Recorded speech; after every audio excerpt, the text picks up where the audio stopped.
मित्रांनो, थोडा वेळ काढून नक्की बघा मक्याचे कणीस खाण्याचे फायदे। रिमझिम पावसात कणीस खाण्याची एक वेगळी मजा असते। पावसात लिंबू मीठ लावून भाजलेली मक्याची गरमागरम कणसे खायला अनेकांना आवडतात।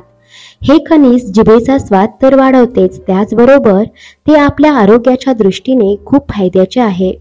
आज पाहूयात मक्याचे कणीस खाण्याचे फायदे। नंबर 1, मक्याच्या कणसामध्ये अनेक पौष्टिक तत्व व फॅटी ॲसिड असते, जे आपल्या शरीरासाठी खूप उपयोगी असते। नंबर 2, मक्यामध्ये आयर्न, मॅग्नेशियम, झिंक, फॉस्फरस ही तत्वे असतात, ज्याच्यामुळे हाडं मजबूत होतात व हाडांच्या आजारापासून दूर राहता येतं। नंबर 3, मक्याच्या कणसामध्ये लोह जास्त प्रमाणात असते, जे आपल्या शरीरातील हिमोग्लोबिन व रक्ताची कमतरता भरून काढते। नंबर 4, महिन्यातून एकदा तरी कणीस उकडून खाल्ले पाहिजे, त्याने पोट निरोगी राहते।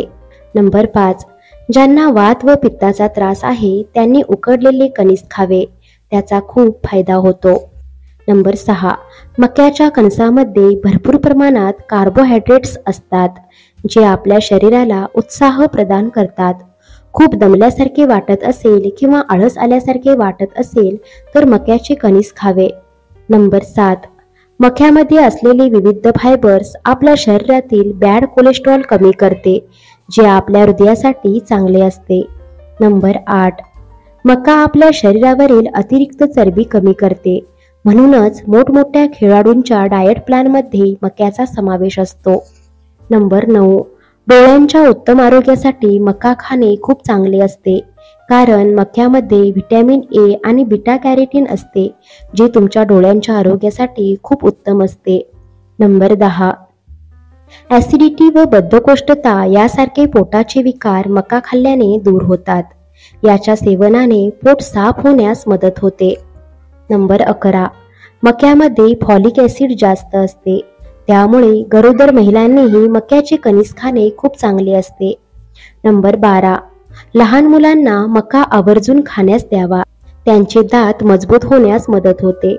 नंबर 13, मक्यात भरपूर कार्ब्स व कॅलरीज असतात, जे वजन वाढीसाठी मदत करतात। नंबर 14, मक्यामध्ये अँटीऑक्सिडंट आणि फ्लेव्होनॉइड्स भरपूर असतात, हे कर्करोगाचा धोका कमी करण्यास उपयुक्त आहे। तसेच नवी स्किन सेल्स तयार होतात, सुरकुत्या दूर होतात, त्वचा तजेलदार होते। नंबर 15, मक्याचे दाणे पूर्ण खाऊन झाल्यानंतर मक्याच्या कणसाचे 2 तुकडे करा आणि मधल्या भागाचा सुगंध घ्या, यामुळे सर्दी कमी होते। नंबर 16, मक्याचे कणीस खाऊन झाल्यानंतर त्याला वाळवून ठेवा आणि त्यानंतर त्याला जाळून त्याची राख गरम पाण्यात टाकून वाफ घेतल्याने कफचा त्रास कमी होऊ शकतो। मित्रांनो, व्हिडिओ आवडल्यास व्हिडिओला लाईक करा, शेअर करा आणि सबस्क्राईब करा। धन्यवाद।